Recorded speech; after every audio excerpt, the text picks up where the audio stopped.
وسلم وبارك على سيدنا محمد وعلى آله وصحبه في كل لمحة ونفس عدد ما وسعه علم الله. اللهم صل وسلم وبارك على سيدنا محمد وعلى آله وصحبه في كل لمحة ونفس عدد ما وسعه علم الله.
نفسين عدد ما وسعه علم الله.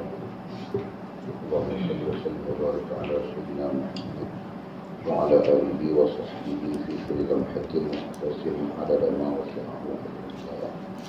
اللهم صل وسلم وبارك على سيدنا محمد وعلى آله وصحبه في كل لمحة ونفس عدد ما وسعه علم الله.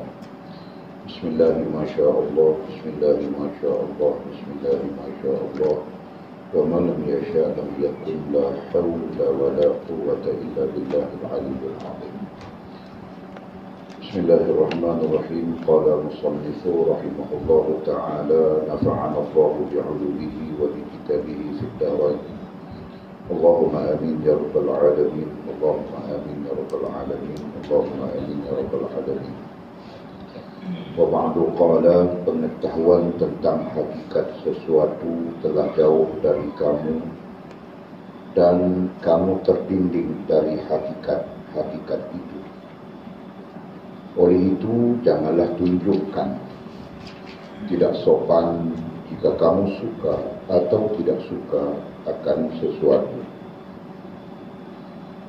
Jika kamu dalam peringkat pertama, yaitu peringkat orang-orang yang saleh, maka patuhlah kepada syariat dalam semua perkara yang berlaku kepada kamu.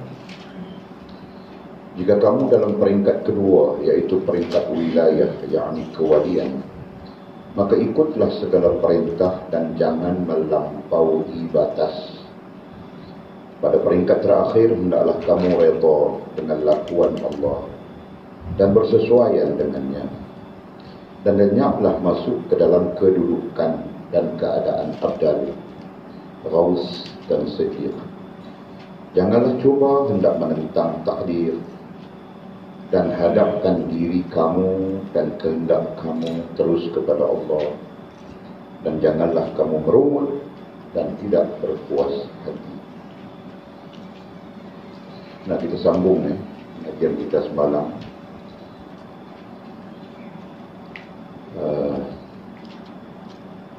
Setelah kita dijelaskan ataupun diperbincangkan oleh Syekhuna wa Mursyiduna Abdul Qadir Jailani rahimahullah ta'ala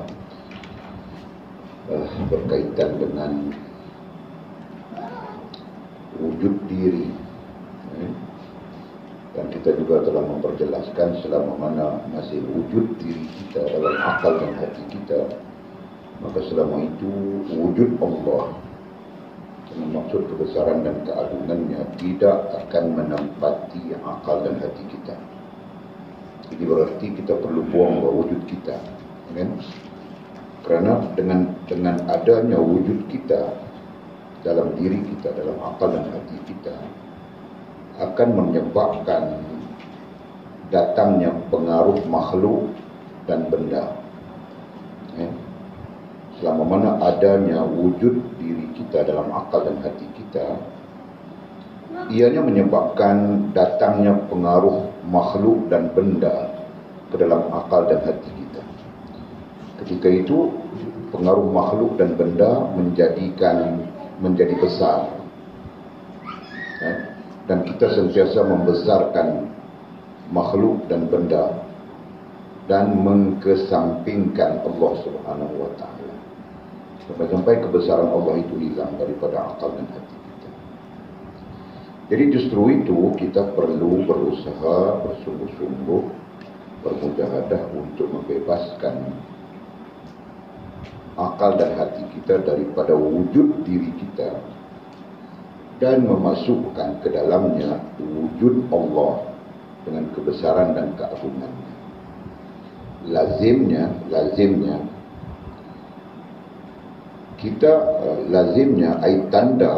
tanda wujudnya diri kita dalam akal dan hati kita ialah kita menyukai sesuatu yang tidak disukai oleh Allah Subhanahu wa Ta'ala. Itu tanda. Lazimnya tanda wujudnya diri kita di dalam akal dan hati kita adalah kita menyukai sesuatu yang tidak disukai oleh Allah, sesuatu yang tidak disuruh oleh Allah, sesuatu yang tidak mendekatkan kita dengan Allah. Kita akan menyukai itu. Itu tandanya. Berulang tanda masih wujudnya diri kita di dalam akal dan hati kita ialah kita menyukai sesuatu yang tidak disukai oleh Allah atau sesuatu yang tidak disuruh oleh Allah atau sesuatu yang tidak mendekatkan kita dengan Allah Subhanahu wa Ta'ala. Kita akan menyukai hal itu. Ini berbeza dengan jika Allah kebesarannya wujud, jika wujud Allah dan kebesarannya di dalam akal dan hati kita, maka seluruhnya akan mencenderungkan kita kepada Allah Subhanahu wa Ta'ala. Jadi pernyataan itu kamu orang tulis supaya kamu orang nantinya tidak keliru dari segi fahaman nanti. Tulis sudah? Okey. Jadi apa dalil yang telah kita bincang berkaitan dengan yang kita suka, kalau wujud diri kita kuat di dalam akal dan hati kita akan mencenderungkan kita kepada apa yang Allah tidak suka dan sebagainya? Itu dalilnya yang telah kita baca di sana. Itu sebahagian daripada antara dalil Al-Quran yang menunjukkan kepada kita jika kita akal dan hati kita wujud di dalam akal dan hati, wujud Allah di dalam akal dan hati kita, jadi kecenderungan kita kepada Allah.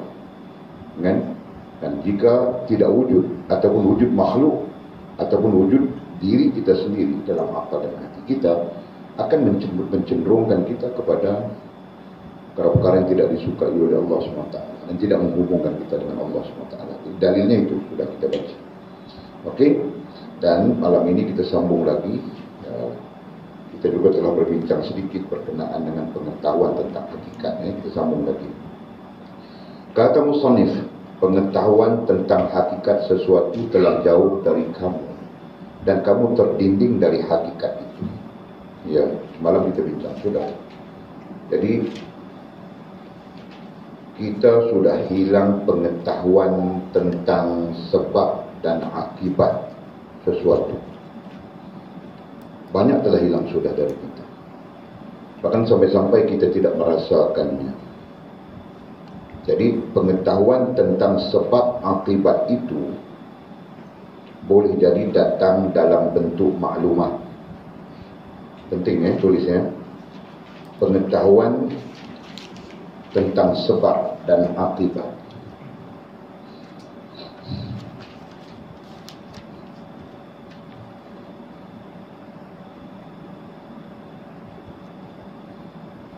ya, tentang sebab, satu sebab, dan yang kedua akibat.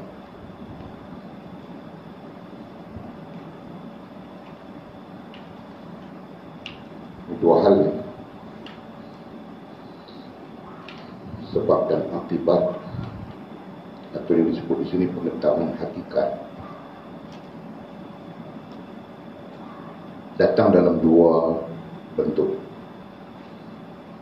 Ini perkara-perkara yang tidak ada dalam kitab ini, keborong tauhid. Datangnya dalam dua bentuk. Dalam dua bentuk. Satu, maklumat.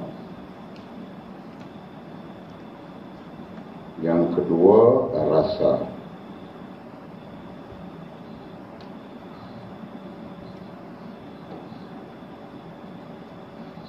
Maklumat mungkin berdasarkan kepada Quran, berdasarkan kepada hadis, berdasarkan kepada kenyataan-kenyataan orang yang telah melaluinya. Okay? Jadi pengetahuan tentang hakikat, lupa tulis di sini. Pengetahuan tentang hakikat. Jadi hakikat itu yang kita namakan sebab akibat.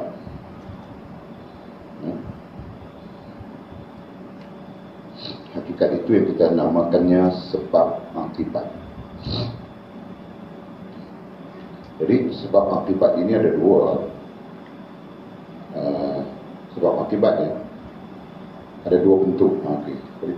Dua bentuk. Satu bentuk maklumat dan satu bentuk rasa. Jadi yang bentuk maklumat itu datang dari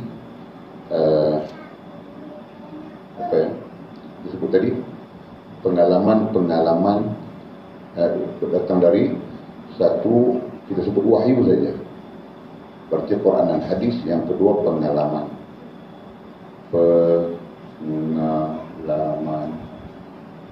orang yang melalui. Okey. Manakala rasa itu berlaku kepada setiap individu.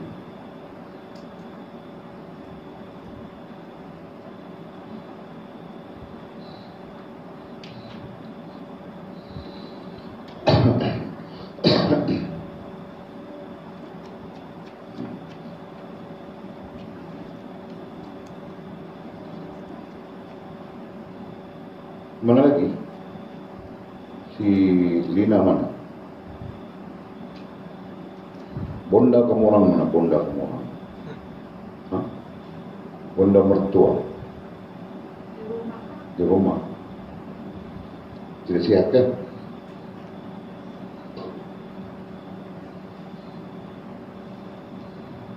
Okey, tulis sudah?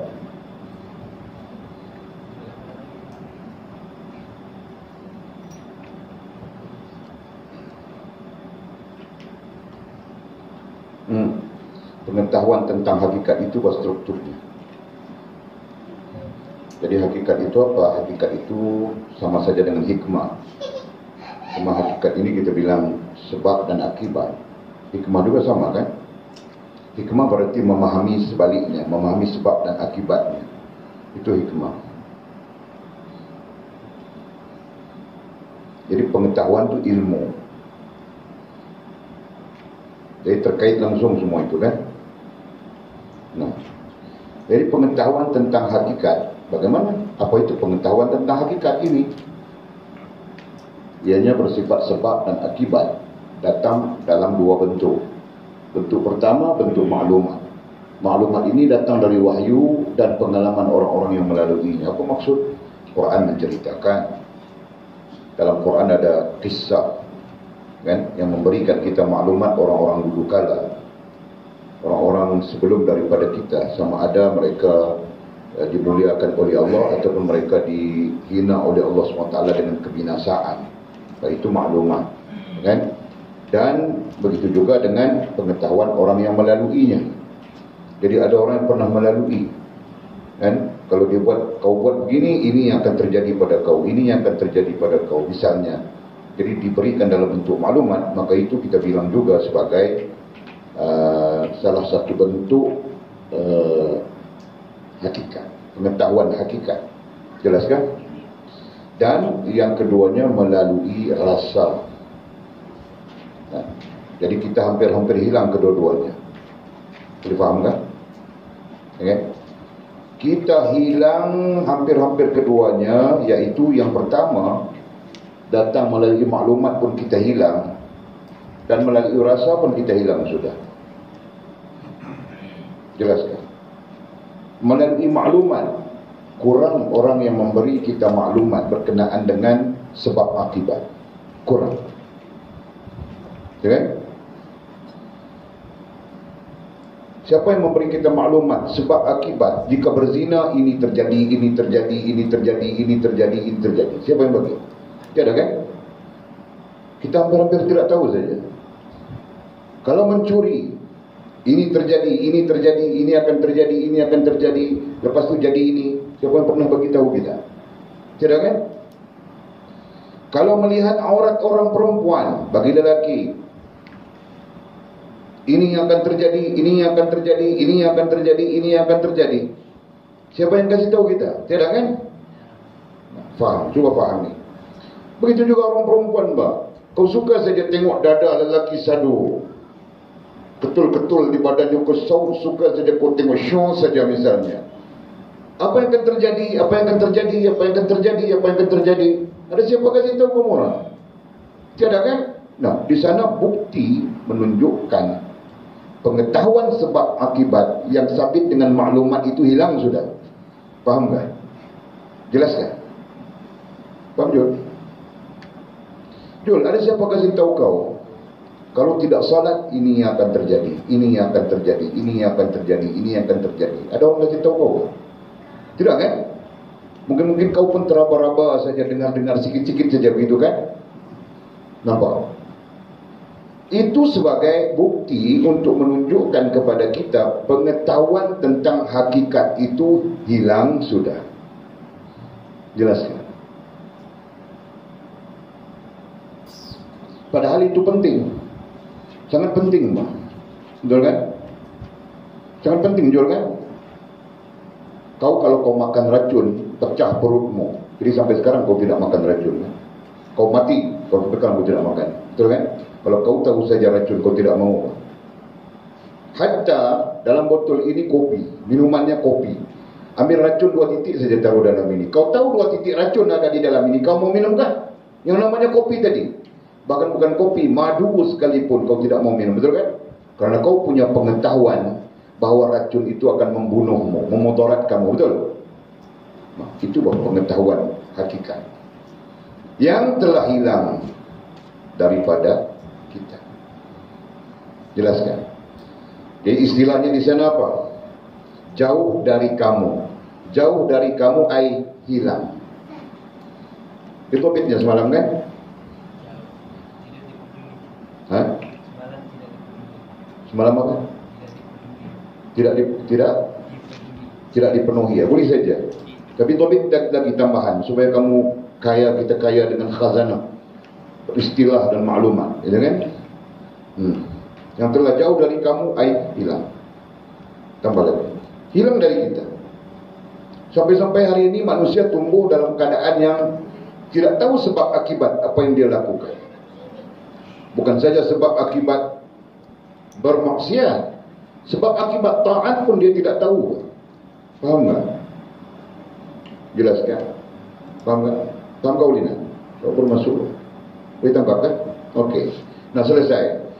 Yang kedua, rasa. Rasa ini ada pada semua individu. Kita juga sudah hilang pengetahuan hakikat atau sebab akibat daripada sumber rasa. Dalam arti kata yang lain, kita sendiri pun hilang sudah perasaan itu. Hilang sudah rasa itu. Antara taat dengan maksiat, kita cenderung kepada maksiat. Betul kan? Jul? Antara taat, kau perlu tundukkan matamu. Jangan kau lihat kau orang punya punggung besar-besar itu. Jangan. Faham Jul? Itu dari segi syariatnya. Dari segi maksiatnya, lihat saja Pak. Nah, sekarang kau berdepan dengan satu keadaan namanya wawa. Kerjanya jual ayam goreng. Nah, kau berdepan dengan wawa itu yang tidak menutup aurat misalnya. Boleh tidak bilang dia tidak tutup aurat. Contoh saja. Jul, kau lihat dia atau kau tidak lihat dia? Lihat juga dia kan? Dia tidak tutup aurat Pak Jul. Lihat juga kan? Lihat juga kan? Nah, nampak. Jelas kan? Ini boleh bukan tuduh Jul, Pak. Jul tidak terlibat dengan hal ini. Ada orang lain yang terlibat. Dan Jul cuma menjadi contoh ilmu saja Jul. Oke Jul? Setuju kok? Oke. Nah, di sana, paham tak? Kita cenderung kepada yang namanya maksiat daripada taat. Kenapa? Kerana perasaan kita, rasa kita sudah hilang. Yang kita bilang tadi apa? Di sini dia bilang jauh kan? Sudah hilang pengetahuan hak sebab akibat. Jelas kan? Kalau kita ada pengetahuan itu, sama seperti racun itu tadi. Kau pegang pun tidak mau Pak. Madu ini madu. Ya madu, tapi dalamnya ada racun satu titik. Kau pegang pun kau tidak mau. Betul? Sebab kau ada pengetahuan sebab akibat. Jelas? Jelas kan? Tetapi bila hilang pengetahuan sebab akibat padamu, kau buat saja, kau bercanggah saja. Faham kan? Nah, pentingnya pengetahuan sebab akibat itu. Dan dia bilang yang kedua tadi, rasa, pentingnya rasa sebab akibat itu. Rasa yang mungkin muncul dalam sebab akibat adalah kau takut azab di hari akhirat. Misalnya, sekurang-kurangnya. Atau kau takut Allah menimpakan bencana padamu di dunia, sekurang-kurangnya. Jelas kan? Barulah dia akan menjadi benteng yang mencegahmu daripada melakukan apa yang ditegak oleh Allah Subhanahu Wa Taala. Jelas? Boleh faham tak? Nah, jadi yang rasa pun hilang sudah makil kan? Betul kalau disebut makil, paham tak? Ya, yang rasa secara individu pun hilang sudah pengetahuan itu. Sampai-sampai kita tahu bahawa berdosa, tapi kita tidak rasa implikasi dari dosa itu. Betul? Macam tengok wawa tadi. Berdosa kan? Tidak ada hujan mengatakan tidak berdosa apa. Apalagi kau tengok dia, kau geram-geram saja. Ya kan? Faham kami sih? Kau faham kan tahu? Bagus, alhamdulillah. Ya? Jadi kau tengok dia tidak menutup aurat lagi, kau geram-geram dia lagi. Semua faham itu dosa. Tapi kita relax saja kan? Paham Jul? Relax saja, wasyuk saja kita. Kenapa? Kerana hilang sudah pengetahuan sebab akibat dari sudut rasa. Sampai-sampai kita tidak ada rasa. Ini berdosa. Dosa ini akan menyebabkan kita diazab oleh Allah SWT. Hilang sudah itu. Paham Jul? Ada di antara kita yang tidak paham lagi kan? Perlu kepada huraian.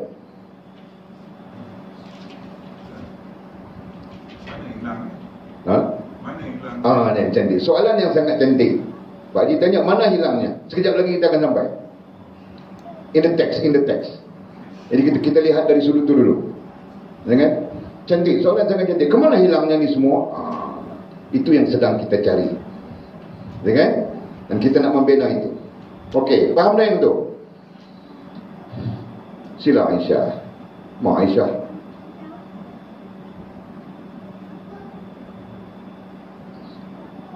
Aisyah nak masuk dulu tepi. Aisyah lain. Kita, saudara-saudara kita di kalangan bangsa jin sedang mengalami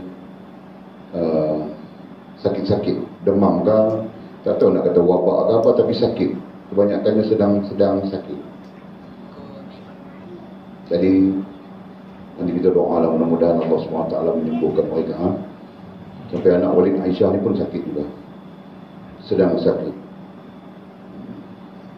Ada dia tepi mama. Okey,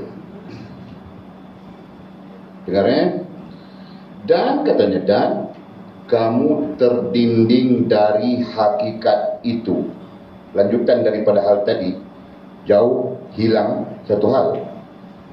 Dan seterusnya, kamu, ai kita terdinding. Terdinding, terhijab, tertutup. Terdinding, ai terhijab, tertutup dari hakikat itu. Dari hakikat itu, ai dari maklumat dan rasa. Dari hakikat itu kamu terdinding, terhijab, tertutup. Dari hakikat itu dari maklumat, dari hakikat bilangnya kan, hakikat itu adalah maklumat dan rasa. Kita hilang dua ini. Itu kita sebutkan tadi. Kita hilang rasa takut, ya kan? Dia rasa takut ini kalau ada kita tidak mau, itu baru betul rasa takut. Ini ada tapi mau juga, itu bukan takut namanya. Paham enggak? Jadi boleh kiaskan tadi, dalam botol ini madu. Kalau kira titiknya ada lebih kurang 100.000 titik madu, tapi masuk racun 1 titik saja, kau tidak mau minum kan? Itu bah makna takut. Jelas? Itu makna takut. Sedangkan wawa tadi, kau lihat dia, kau tahu berdosa karena dia tidak menutup aurat. Misalnya, kau tahu berdosa, apalagi kau melihat punggungnya, susuk tubuhnya dan sebagainya, kau tahu itu berdosa. Tapi mau saja kau jegil. Kami bilang jegil, kau tahu tak? Kamu bilang apa? Kamu bilang? Cakap apa tu, Mak? Tak pelik biji mata kau tengok. Nampak tak? Berarti sebenarnya kau tidak takut. Jelas. Kalau kau takut, contohnya seperti madu lebah dalam satu botol, cuma setitis saja racun, pun kau tidak mau minumnya. Itu betul kau takut. Nah sekarang, kau tahu pak, orang itu tidak menutup aurat dan kau melihatnya. Kau tahu berdosa, tapi kau terus mau melihatnya. Maka itu tidak boleh diklasifikasikan dengan takut. Paham tak? Baik, kenapa kau tidak takut? Kerana hilang sudah hakikat itu. Ini yang hilang. Nombor 2, ini yang hilang. Paham tak? Ini hilang, tidak ada siapa pun memberitahu kita sekarang. Melainkan kita sendiri yang mencari-carinya, gitu kan?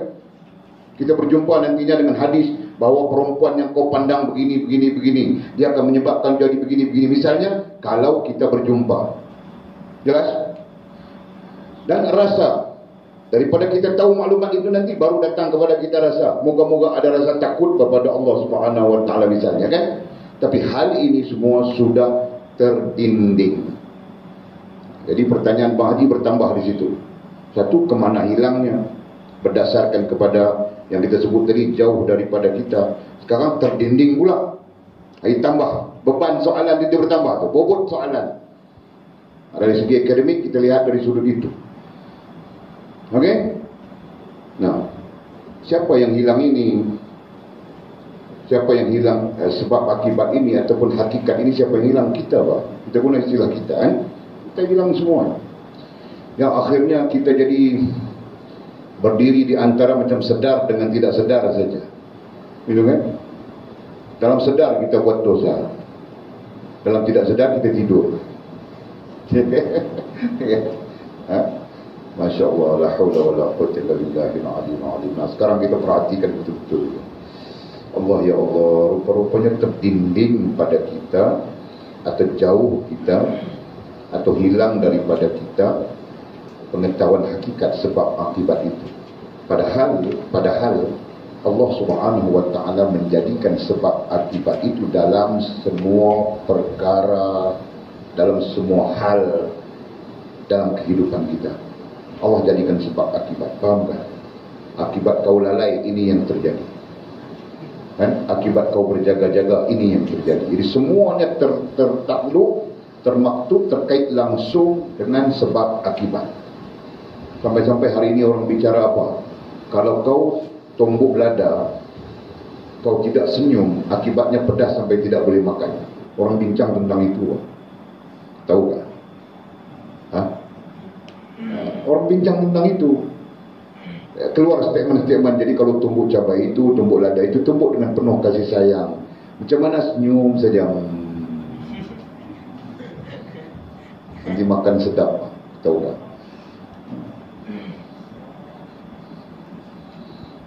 Bangka bakil. Bakil perlu faham dulu daripada kita sebab dia mau menikah sudah. InsyaAllah. Nanti kita buat seli untuk bakil dengan istrinya. Kau kalau sudah menikah tidak boleh duduk di sana lagi. Kau kena duduk di sini. Faham tak? Kalau tidak percaya apa, mizi-mizi semuanya. Mintai saja orang. Okey. Okey, jelas sudah. Ayat itu jelas sudah ya. Ada pertanyaan enggak? Sebelum kita teruskan bagi mendapatkan maklumat persoalan Haji Nafiah kita tadi. Ada lagi enggak? Ada yang tidak paham di situ? Ada yang perlu penjelasan enggak? Okey. Nah, oleh itu katanya. Oleh itu janganlah tunjukkan tidak sopan. Janganlah tunjukkan aib berlaku. Janganlah tunjukkan aib berlaku. Tunjukkan itu berlaku. Tidak sopan. Tidak sopan. Aib buruk adab. Jadi ayatnya nanti ada dua ayat bunyinya berbeza kan. Janganlah berlaku tunjuk adab begitu. Buruk adab misalnya begitu kan. Nah, ini boleh pakai dua versi ayat. Janganlah oleh itu oleh itu janganlah tunjukkan aib berlaku tidak sopan, aib buruk adab jika kamu suka atau tidak suka akan sesuatu. Jelas. Jadi sesuatu itu syai' isim nakirah, tidak kira apapun. Jadi yang berlaku dalam kehidupan kita, kau suka ataupun kau tidak suka, jangan berlaku tidak sopan. Jangan berlaku buruk adab. Nah, tidak sopan dan buruk adab itu berlaku di mana?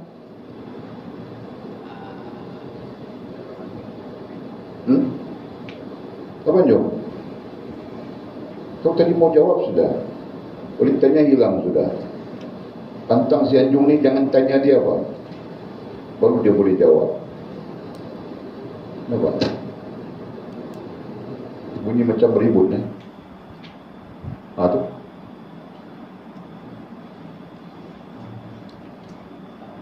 Okey, apa boleh tanya tadi? Di mana berlakunya buruk adab atau tidak sopan ini? Di mana? Kuat ke? Di mana? Siapa yang jawab ni? Anjung lah. Bukan Anjung. Anjung pantangannya ditanya. Kalau tanya dia tidak dapat jawab. Kalau tidak ditanya baru dia jawab. Jadi walaupun pelik juga orang yang bernama Anjung ni. Tiada soalan dia ada saja jawapan. Kan? Tapi ada soalan dia diam juga. Ini pelik juga dia. Mungkin dia mau jadi wali juga kan. Maka watul di mana?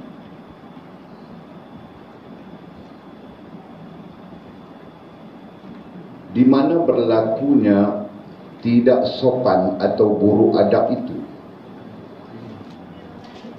Di rohani dan jasmani, dua-dua sekali bahkan. Begitu.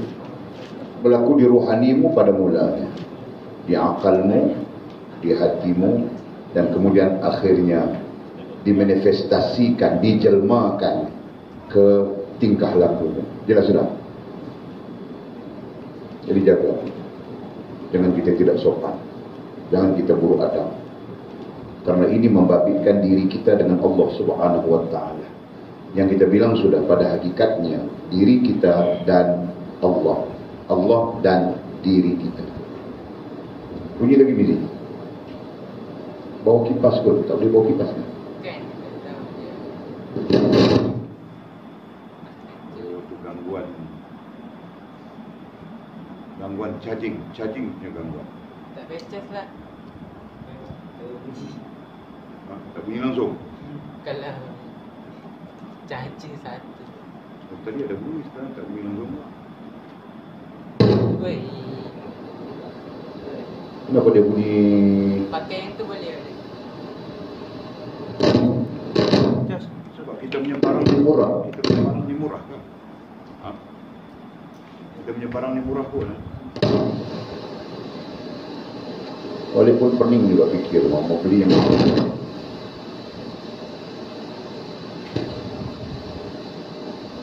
Kau slowkan dia punya.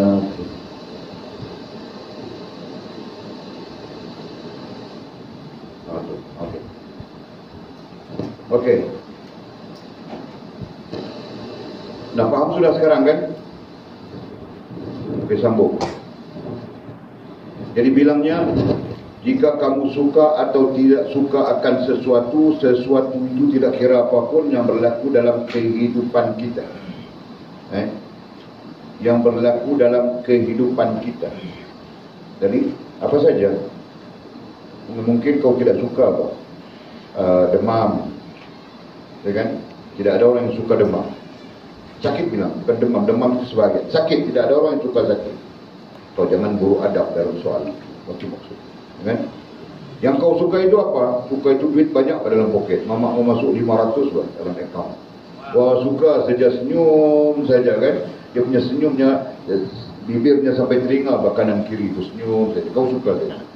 Sukamu jangan sampai kau buruk adab. Begitu bang maksudnya. Jelas kan? Begitulah hal-hal yang lain dikiaskan.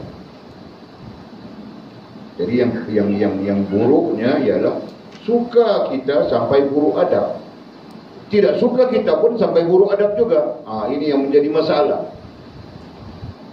Buruk adab rohaniah kita, akal kita jadi buruk, hati kita jadi buruk, dan buruk lagi tingkah laku kita.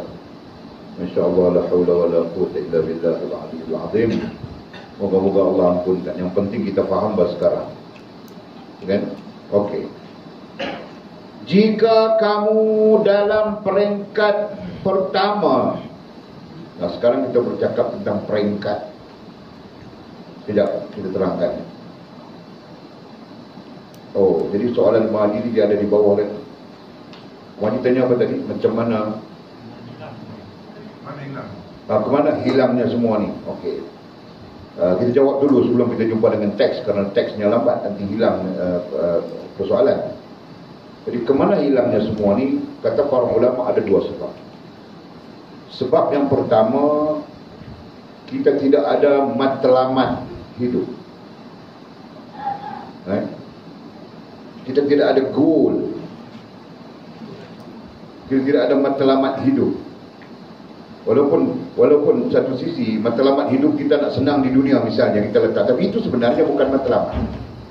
Matlamat yang sebenarnya adalah hubungan dengan Allah SWT, ataupun matlamat yang sebenarnya ialah Allah SWT. Itu kan? Jadi lain-lain itu kita tidak boleh bilang dia, kita tidak boleh sebut dia sebagai matlamat. Itu maksud. Jadi pertama, kita tidak ada matlamat hidup, kata para ulama. Yang kedua, kita jauh daripada ilmu. Dan ini yang menyebabkan hilang semua. Hilang persoalan yang kita sebutkan tadi. Hilang pengetahuan tentang hakikat. Ini sebab. Jadi munasabahnya, rasionalnya apa? Rasionalnya ya, kan? Matlamat hidup tidak ada. Jadi sekejap dia begitu, sekejap dia begini, sekejap dia begitu, sekejap dia begini. Sampai-sampai bila matlamat hidup tidak ada, dia akan berdepan dengan situasi dan dia mengiyakan semua situasi. Salah pun iya, betul pun iya. Itu yang akan jadi. Betul kan? Itu yang menghapuskan rasa tadi. Dan yang kedua, jauh daripada ilmu. Para ulama dalam memberi komentar tentang itu mendetailkan ya. Mereka mendetailkan hilang daripada ilmu dengan maksud hilangnya basyiran wa nadhira. Antara yang memberi komentar itu ialah Ibnu Qudamah. Ibnu Qudamah dalam Minhajul Qasidin. Ini boleh terakam ya. Rujuk terus ya, Ibn Qudamah dalam Minhajul Qasidin memberikan komentar. Ada banyak lagi ulama yang memberikan komentar, tapi kita spot satu. Ibn Qudamah dalam Minhajul Qasidin memberikan komentar yang dua itu tadi. Satu, apa tadi yang pertama? Tiada matlamat, hidup yang tidak ada matlamat, ataupun lebih tepat tidak bermatlamatkan Allah Subhanahu wa taala. Gitu kan? Dan yang keduanya tidak ada ilmu, khususnya ilmu basyiran wa nadhira. Tidak ada pengetahuan tentang basyir wa nadhir. Itu yang diberikan oleh Ibnu Qudamah Al-Maqdisi rahimahullah taala. Kitabnya dari kita. Sampai masanya kamu orang boleh rujuk saja kitab-kitab besar. Boleh sebut kau orang cari. Pengajian kita sampai begitu nantinya, faham tak? Kita punya belajar nantinya sampai di keadaan-keadaan boleh sebut saja nama kitab kamu orang cari. Begitu. Tadi boleh tengok satu Facebook, profesor apa namanya? Bekas dekan Universiti Islam, dekan pengajian, fakulti pengajian Islam tak? Dia membentangkan sistem pengajian yang terbaik adalah sistem pengajian pondok. Dia bentangkan paper seminar. Kalau ada nanti kemudian boleh share itu. Kan? Sistem pengajian pondok. Jadi dia mendetailkan macam mana sistem pengajian pondok. Dan bila dia detailkan boleh dengar, ada yang klasik tidak sistematik, ada yang modern pengajian pondok tapi modern dan sistematik nak. Apa yang disebutkan semua apa yang kita plan dalam plan kita. Faham tak? Jadi nanti sampai di sana boleh sebut nama kitab, kamu orang akan cari. Macam itu. Sekarang belum sampai lagi. Kan? Sekarang mau cari fardhu ain pun pening. Okey. Selesai Pak Bani. Maklumat tu segi sebanyak.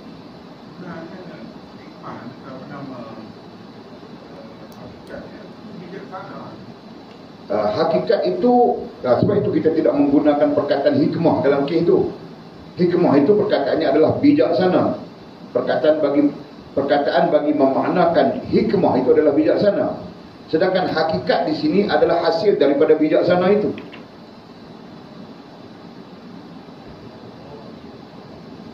Jadi bijaksana itu satu hal, hasil daripada bijaksana itu satu hal. Jadi kita contohkan begini. Andai kita katakan bijaksana itu satu proses, bentuk kita punya fikiran bagi betul, bentuk kita punya perasaan bagi betul, yang akhirnya mencetuskan kita insan bijaksana. So, hasil daripada bijaksana itu tadinya baru dia mencapai hakikat. Hakikatnya adalah kita bijaksana. Prosesnya adalah kita menjadi bijak. Yes. Dengan menggunakan pikiran kita, akal kita Dan hati kita. Kait sekali itu. untuk mencari menggunakan teknik sebab akibat. Boleh juga kalau kita nak kaitkan sebab akibat itu sebagai teknik, boleh juga. Sebab di situ maklumat, sebab akibat ni maklumat atau rasa. Ya kan? Dan mungkin dia teknik. Kalau kita bercakap dalam konteks struktur, dia adalah teknik. Supaya kita menjadi bijak, kan? Supaya kita menjadi bijaksana. Boleh saja pusingan itu, kitaran itu tak ada masalah. Kan? Jadi kesimpulannya kalau kita bahasa mudahkan, bila kita hilang sebab akibat, pengetahuan sebab akibat itu hilang, manusia jadi bodoh dengan sendirinya. Bodoh artinya hilang bijaksana. Simple. Okay? Hari ini manusia bodoh, tahu benda itu salah, tahu racun, tapi dia makan juga. Faham tak? Tahu kata tengok orang perempuan hari tergolek lagu mana pun, racun, tahu kan tak tahu tapi jeki juga. Dia kan? Anak abang kata jadi bodoh kita. Sebab kita tak ada tujuan hidup. Dan yang kedua tadi tak ada ilmu. Jelas kan? Okey. Jadi konsep itu perlu kita masak. Okey. Ya, ada soalan apa? Jelas. Kau mau tanya kan? Nah. Okey, jika kamu dalam peringkat pertama, iaitu peringkat orang-orang soleh, orang-orang yang soleh. Nah, sekarang kita bercakap tentang peringkat. Sama ada sedar ataupun tidak sedar, sebenarnya kita memang bercakap sudah panjang tentang peringkat. Di mana kita bercakap? Di maqamat. Okey? Kita lukis semula. Kerja wali lukis saja. Lepas lukis.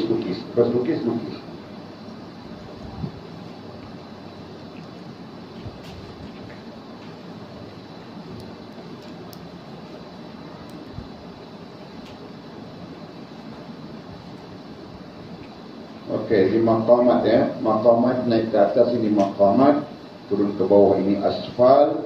Di sini adalah hal jasmani, di situ adalah hal rohani. Nah, ini semua pastikan kamu orang faham ya.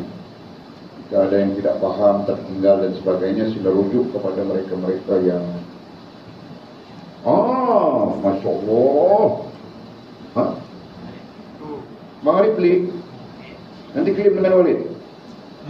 Okey?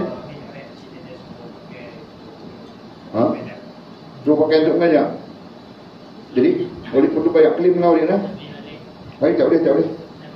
Walid tak mau. Walid nak pala seorang je lah. No sharing, okey? Okey, Nah, perhatikan. Nah, ini semua kita sebut tahap. Kadang-kadang kita sebut taraf, kadang-kadang kita sebut tahap, kadang-kadang kita sebut maqamat. Tapi semua ini bagi menjelaskan kedudukan ya. Usah.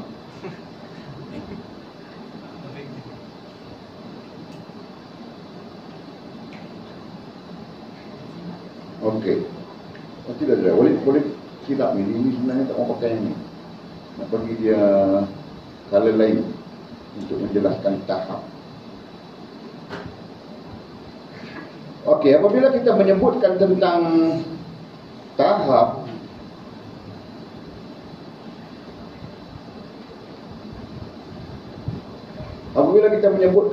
tahap, jadi istilahnya boleh sebut tadi mungkin sama, tapi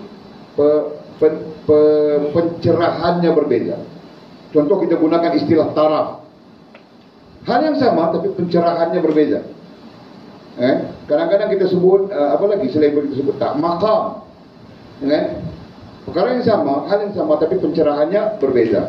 Nah, sekarang kita menggunakan istilah taraf. Disebut di sini apa? Jika kamu di peringkat pertama, yaitu peringkat orang-orang yang soleh bilangnya. Peringkat pertama, peringkat orang-orang yang soleh. Jadi tahu sudah kita kedudukan orang solehnya di sini. Gitu kan? Solehin kita bilang. Di sini syuhada. Di sini siddiqin. Ini adalah istilah maqamat. Ini adalah istilah maqamat. Jadi istilah ini tidak sesuai dengan yang kita bilang tadi.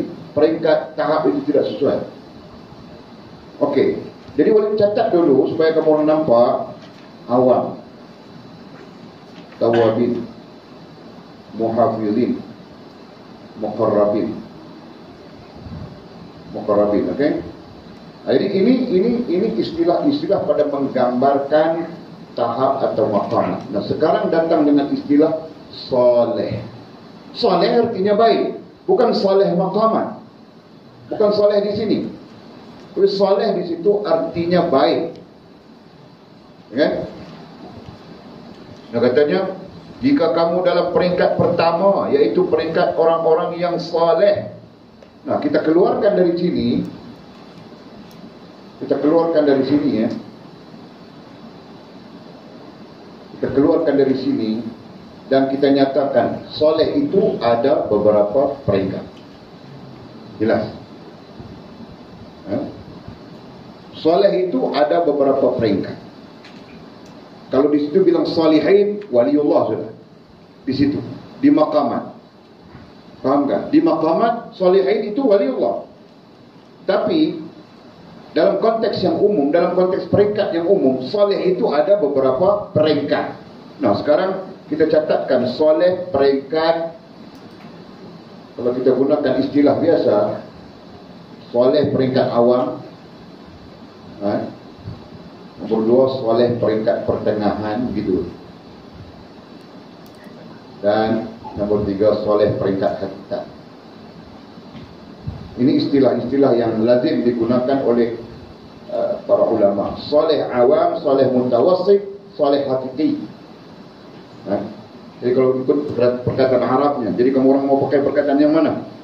Kalau yang Arabnya bilang saleh awam, awam bilang awam juga. Awam ataupun awal. Saleh awal, ini mutawassit. Mutawassit S-I-T. Mutawassit, dan ini saleh hakiki bilang.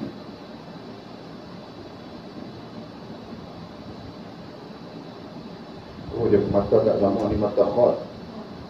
Yang ini mata khad, yang biru. Yang ini mata okey. Kalau jumpa satu lagi, kalau biru mata begini. Yang mata sini, dia ada gambar mata. Tengok yang mata sini. Okey. Mata menulis. Okey. Nah, saleh awal, kalau dalam istilah kita di Nusantara banyak guna istilah saleh awam. Orang awam yang saleh. Ramai kan? Banyak kan? Anak. Sekarang kita jumpa terus secara ilmu. Kita bukan andaian-andaian lagi, kita berjumpa secara ilmu sekarang. Jadi jangan kau bilang orang awam itu semuanya tidak bagus. Ada yang saleh. Nah ini, itu bilang saleh awam atau saleh awal. Jelas kan? Peringkat seterusnya, peringkat mutawassit, yang terjemahannya adalah pertengahan. Saleh pertengahan. Ini dia bagus daripada orang awam yang saleh. Mungkin saleh pertengahan itu dia terlibat dengan ilmu. Ya kan? Jelas kan? Dan selanjutnya saleh hakiki ataupun saleh hakikat. Saleh hakikat itu mau masuk ke maqamat ini dia sudah. Ya kan? Faham tak? Jadi saleh hakiki atau saleh hakikat itu dia sudah mau masuk di dalam saleh maqamat. Nah sekarang kita orang tidak saleh kan? Kalau kita tidak soleh, bukan di sini tempat kita, Pak. Betul kan? Jadi kita orang apa pakai? Soleh juga kita kan? Ya, kita perlu paham begitu. Cuma kita berada di soleh awal atau soleh awam. Jadi mau terus kita sampai mati begitu kah? Tidak kan? Kita mau naik lagi. Nah, kau bina diri kau supaya kau jadi soleh yang mutawassit. Soleh yang pertengahan. Antara sifat-sifatnya bilang sudah tadi, dia dekat dengan ilmu, pengetahuan dan sebagainya, dibimbing. Dan setengah ulama bilang dia dibimbing oleh syekhnya. Begitu. Paham tak? Nah, bila berada sudah di soleh pertengahan, mau kita terus lagi kan? Sebab perintah soleh ini bukan datang dari kita, datang daripada Allah Subhanahu wa taala. وَبَشِّرِ الَّذِينَ آمَنُوا وَعَمِلُوا الصَّالِحَاتِ. Berilah berita gembira kepada orang-orang yang beriman dan beramal saleh. Jadi di situ ada istilah saleh. Kalaupun ayatnya merujuk kepada amal, amal itu boleh saja berlaku kepada munafik, betul kan? Nah, ini beramal dan dia sendiri adalah saleh. Begitu. Jelas? Dan terus kita mau mencapai soleh hakiki, ataupun soleh hakikat. Itu kan? Okey, itu maksud peringkat. Maklumat ini sebagai bantuan untuk kita melihat isu yang sedang kita bincangkan daripada kitab kita ini. Nah, jika kamu dalam peringkat pertama, yaitu peringkat orang yang soleh. Nah, pertama, yang mana pertama? Yang awal, betul kan? Maka patuhlah kepada syariat. Peringkat itu kau perlu patuh pada syariat. Artinya kau perlu jaga syariat Allah Subhanahu wa ta'ala. Maka patuhlah, ai jagalah.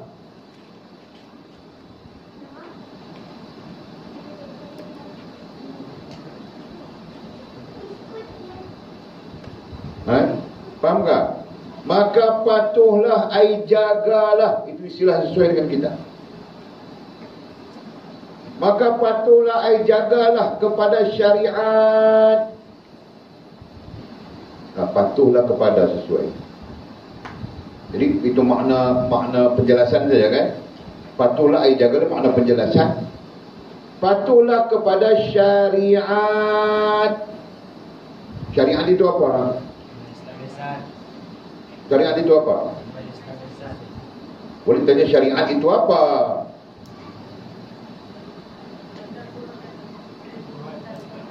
Jawab dulu definisinya, kan? Kalau boleh tanya syariat itu apa, berarti apa definisinya? Kamu orang ni tidak ada main hantam saja lah. Boleh ajar sudah 4. Kalau tanya apa, itu berarti definisi. Betul kan? Setiap soalan itu akan merangkumi merangkumi 4 bentuk. Sama ada definisi atau tujuan atau cara, metode atau implikasi. Ini pastikan kamu orang belajar dari sekarang. PK dengan persoalan. Jelas kan? Nanti orang-orang universiti itu dia lebihnya itu saja, Pak. Dia PK dengan soalan. Soalan ini minta definisi. Soalan ini minta tujuan. Soalan ini minta cara. Soalan ini minta implikasinya. Orang-orang di universiti dia itu saja lebihnya. Lain-lain tidak ada lebih apa-apa. Lain-lain apa? Lebihnya dengan apa? Bohong saja. Faham tak? Tanya apa tu Abang Daniel itu, dia belajar di universiti, Pak. Buat tesis bohong saja.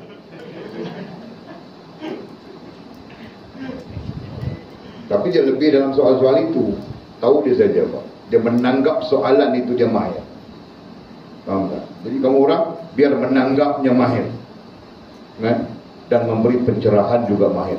Pada situ kelebihan kita. Faham tak? Boleh saja merencanakan satu dialog, kan?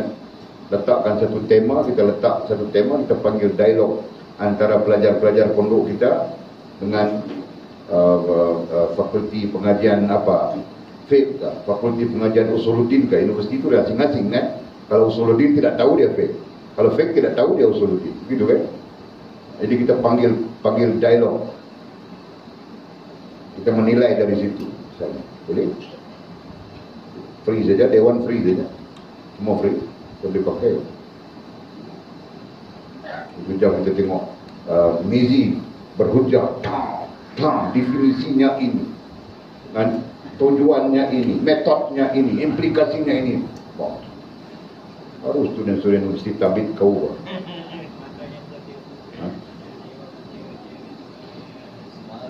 Okey.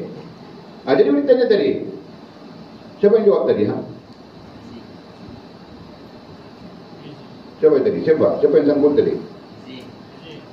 Syariat itu apa? Syariat. Farah Izzati, syariat itu apa? Kau pandai menyebut syariat saja. Kau sendiri tidak tahu syariat itu apa.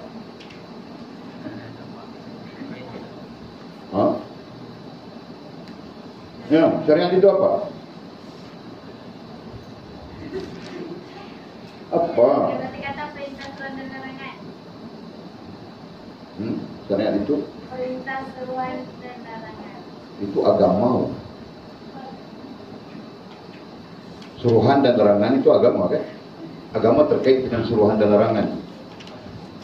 Syariat itu apa? Orang. Apa orang tahu?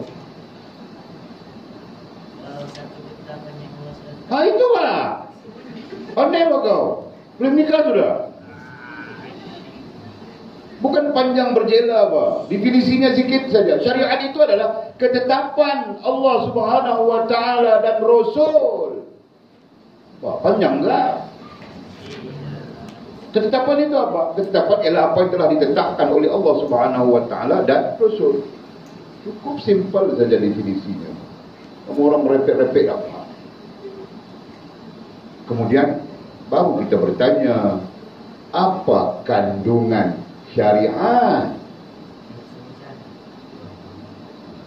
Faham tak?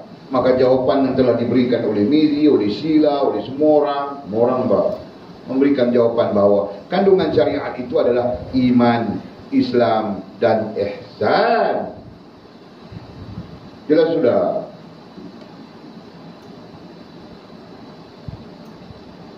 Murid mau tanya juga nih, murid-murid lama nih. Pekarat sudah dapat ilmu pengetahuan, kan? Belajar sudah ada orang. Boleh jadi suami orang sudah.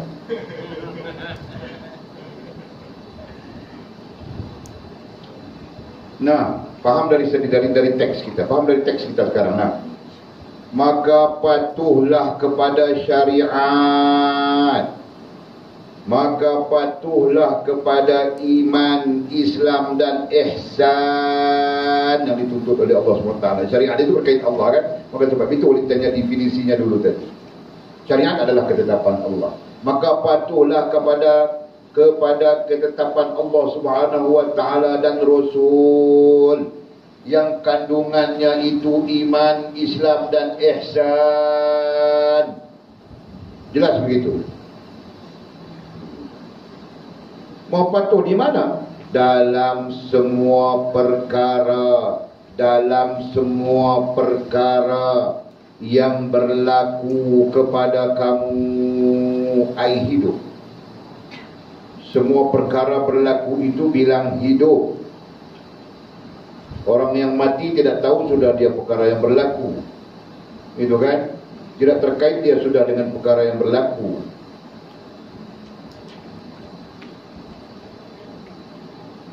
Jelaskan. Sekarang peringkat domam saja. Peringkat kita menyatukan maklumat saja. Cantum supaya kita dapat gambaran yang lebih jelas. Jadi jangan kamu orang nanti ternganga-nganga lagi tahu. Terpinga-pinga, ternganga-nganga. Semuanya sudah diajar. Ya kan? Nah, maka patuhlah kepada syariat, yakni ketetapan Allah Subhanahu wa taala dan Rasul dalam bentuk iman, Islam dan ihsan saja. Jadi boleh saja kita langkau, patuhlah kepada syariat yang termaktub di dalam iman, Islam dan ihsan saja. Dalam semua perkara yang berlaku kepada kamu. Jadi yang berlaku itu kan hidup.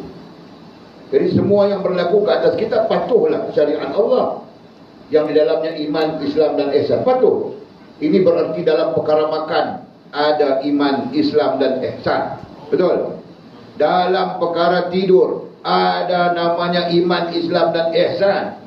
Dalam perkara apapun terkandung syariat yang namanya iman, Islam dan ihsan. Faham tak? Faham tak, Jul? Dalam makan terkandung syariat, iman, Islam dan ihsan. Nah, sekarang cuba ceritakan pada Walid macam mana kamu orang punya faham. Sila. Dalam hari ini kau makan nasi kau lauk ayam kah, ikan kah, sayur kah, apakah tidak kira, tapi kau makan nasi. Dalam kau makan nasi, yang berlaku kepada kau makan nasi itu tadi, ada syariat yang namanya iman, namanya Islam, namanya ihsan. Nah, kau perjelaskan kepada Walid pemahamannya.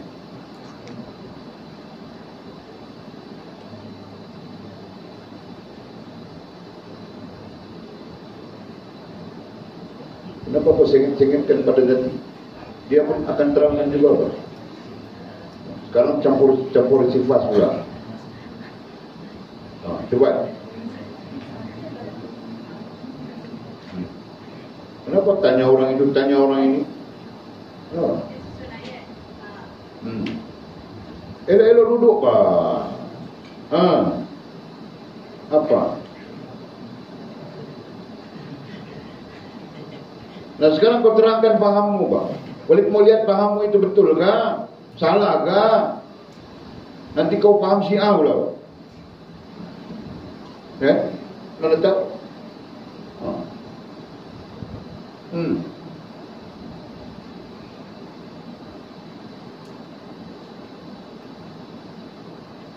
Apa? Jadi kau tidak tahu. Apa itu maksudmu? Tidak tahu.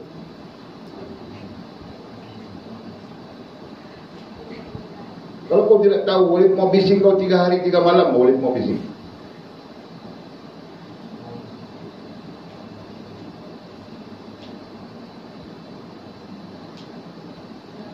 Mimi, terkuat sikit. Kau jangan nangis lah Mimi. Mimi.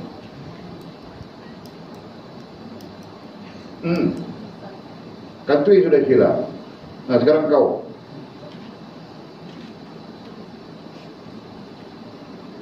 Mau ulang soalan kah? Mau ulang? Oh, jadi kau tidak dapat fokus Pak. Kau takut tak kau? Oh apalah, hilang sudah soalan. Nah, peringkat jika kamu dalam peringkat pertama, jadi jelas sudah tadi kan, maka patuhlah kepada syariat. Jelaskah? Jadi syariat itu